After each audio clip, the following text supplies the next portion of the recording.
Welcome again to another episode of 8 Questions in 8 Minutes.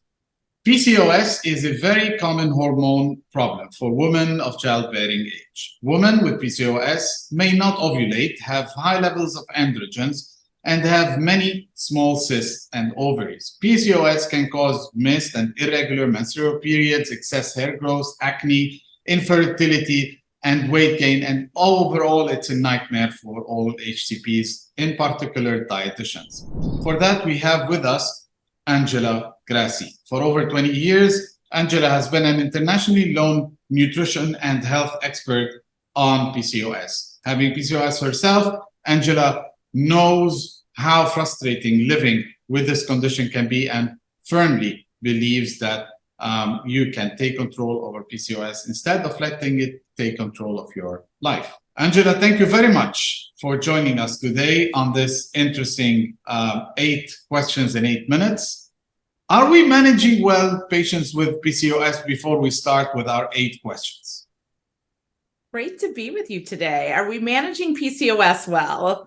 Depends on the patient and their symptoms and their struggles, but PCOS is definitely a overlooked and common condition, and it can be very complicated. True. Let's start with our first question. Inflammation seems to be the root cause of PCOS as a manifestation of one's genetics, hormonal imbalances, and leading to various associated complications. Now, nutrition seems to be at the root cause, okay? Yet you treat PCOS patients with nutritional management. What's your take on this? Yes. So when we compare women to PCOS to women without PCOS, and we match them up by their weights and their ages, we see that patients with PCOS have higher levels of insulin. Inflammatory markers are higher in those patients as well. Yes. So both the higher insulin and the inflammation can be treated by nutrition. In fact, nutrition and lifestyle like exercise and sleep are important ways to lower inflammation and lower insulin and help overall with the hormone imbalance. And we know that food and nutrition has the ability to lower inflammation. True. And you mentioned this in your course on our website, where inflammation plays or diet plays a major role in lowering the inflammation. Let's move into our second question. Diet could be a factor in breaking the cycle of PCOS, as you mentioned, and reducing its impact. If we treat with the anti-inflammatory diet, for example, are we treating PCOS or there is more to it? Well, PCOS is very complicated, but we know that diet is probably the most important part of addressing inflammation and hormone imbalances. But a lot of times patients with PCOS will have other associated complications like metabolic disease. They could have autoimmune diseases, which can further worsen inflammation and make PCOS worse overall. So we really need to take an individualized approach with PCOS and recognize there's so many other medical conditions that can affect it. So no one size fits all approach. Absolutely not. Yeah. Let's move into our third question.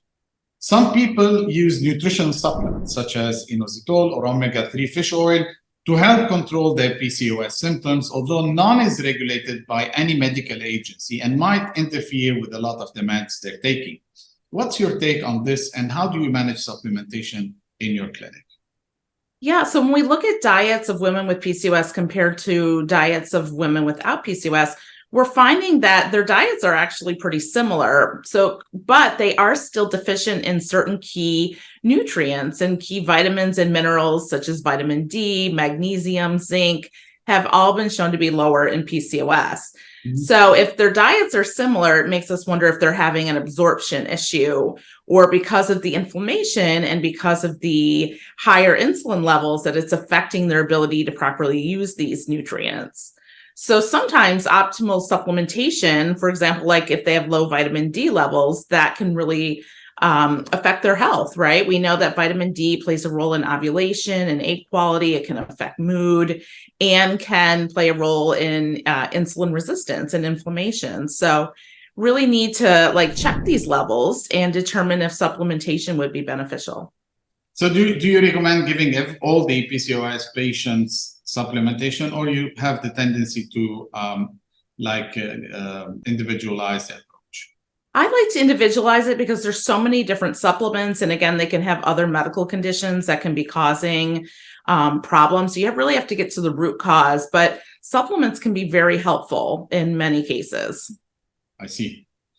Let's move into our fourth question. Evidence have linked alterations in microbiome with many diseases, such as obesity, diabetes, or even leading to hormonal imbalances, which are PCOS cliches, right? How do you see the role of probiotic supplements in reversing symptoms of PCOS in patients within your practice?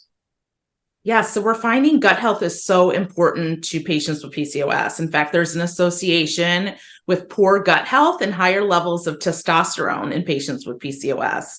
We know our immune system and inflammation can come out of our gut bacteria. So a big part of treating PCOS should be focused on improving the gut microbiota.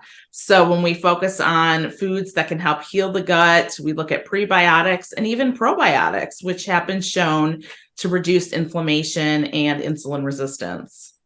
Brilliant, brilliant. Let's move into our fifth question. There are two schools for managing PCOS. Some follow dieting and others follow non-dieting approaches. And I know which one you support. I know you are in favor of the non-dieting approach, what's your take on this and what evidence can we share with our audience in support of your approach clinically? Yeah, so I used to be part of the diet being beneficial for PCOS, and that is the recommendation still by the evidence-based guidelines. I have changed my viewpoint because I find the more that we focus on specific modifications to help with focusing on weight loss, that they're not sustainable. So restrictive dieting, extreme exercising, these all are not sustainable long-term. And chances are, if patients do lose some weight, they tend to regain it and regain even more. And that has a significant effect on their emotional health and their mental health. That's what the evidence is showing anyway. So how do you support? It's like, what are the parameters that you are looking for in the non-dieting? Biolabs, biochemical labs, improving the health, quality of health. Can you give us an idea on what you're focusing on and what priorities you have? Right, exactly. All of these. So if you're focusing on a non-diet approach, it doesn't mean you're just giving up and not trying to improve PCOS. Instead, you're just focusing on non-weight loss behavior modifications that can improve PCOS. So that's going to be like what they eat, exercise, sleep, stress management, working on their mental health. These are all important strategies that have nothing to do with weight loss. Lovely, lovely. Let's move into our sixth question. Observation in some patients and evidence in some studies suggest that people with PCOS have a strong link to insulin resistance and type 2 diabetes, regardless of their weight, their diet, or their level of exercise. What's your take on this, and what advice can you share with us, with your other clinicians also on this? Right. So we do see that patients are at a higher risk for type 2 diabetes and do have higher levels of insulin resistance. So lifestyle strategies are going to be the first line treatment, whether that's going to be through exercise, nutrition, sleep management. All of that working together is going to support health in patients with PCOS and prevent further complications. And do you recommend, like, in terms of lifestyle changes, like exercise, do you recommend what type of exercise more and the timing of the exercise so that they can have some clinical tips there? Right. I mean, the best time to exercise is when you're most likely going to be able to do it and do it consistently, optimally after you eat, because when you eat, your blood sugar goes up and your insulin goes up. And if you exercise, that comes down. So a combination of some cardiovascular exercises, aerobic exercises, and lifting weights has been shown to be very helpful for PCOS. And consistency seems to be important since you mentioned that. So timing and doing it at the same time is really important, right? Absolutely. Consistency with everything, with taking supplements and maintaining a healthy diet, all good sleep habits. Absolutely. Brilliant. Let's move into our seventh question. Does PCOS get worse as you age? Diabetes, stroke, CVD risk increases with age. Does PCOS aggravates their pathology? And how do you approach such challenges in your clinic? So PCOS has always been believed that to be a reproductive condition that affects women of childbearing ages. And now we know that PCOS persists past menopause. It doesn't just disappear. And unfortunately, there's evidence that PCOS does worsen with age, that we see insulin resistance worsens, the likelihood of developing type 2 diabetes really increases over the age of 40. We see some cardiovascular risk factors that increase, and a lot of it is long-term exposure to both higher androgen levels and insulin. The whole lifespan has been exposed to that. So it can be very challenging, and that's why prevention is so important. So the treatment before and after menopause, is it different, or is it based on the same denominators? We don't have a lot of evidence to see how we treat PCOS post-menopause, but from my perspective, I take a more aggressive approach with patients when they do reach menopause, because chances are they're more insulin resistant and are struggling more with these metabolic complications. I see. Let's move into our 8th question.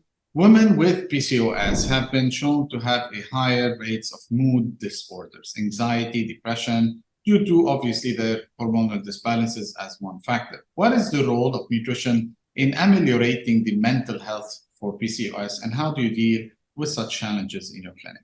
I'm so glad you brought that up, because mental health disorders and eating disorders are more common in PCOS. We see more anxiety and depression, and nutrition really can impact that. For example, vitamin D can really help with depression, and magnesium can help with anxiety.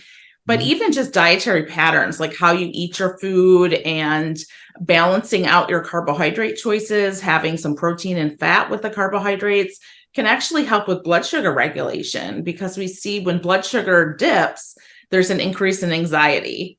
So really important to address it from a nutrition standpoint, as well as mental health experts. Any food tips that you can give them to increase the mood? I know we had several courses on nutrition psychology where a lot of these foods are stimulating the mood. Any suggestions on that front? Right. So we see like a balance, like whole grains and fruits and vegetables and omega-3 fats are great for improving mood. Lovely. Angela, thank you very much for being with us today on this episode of 8 Questions in 8 Minutes. And we're looking forward to seeing you again, either in person or on our live webinar series. Looking forward to see you again. It's been a pleasure. Thank you, everybody, for being with us today on this episode of 8 Minutes and 8 Questions, and hope to see you on our next episode. Thank you.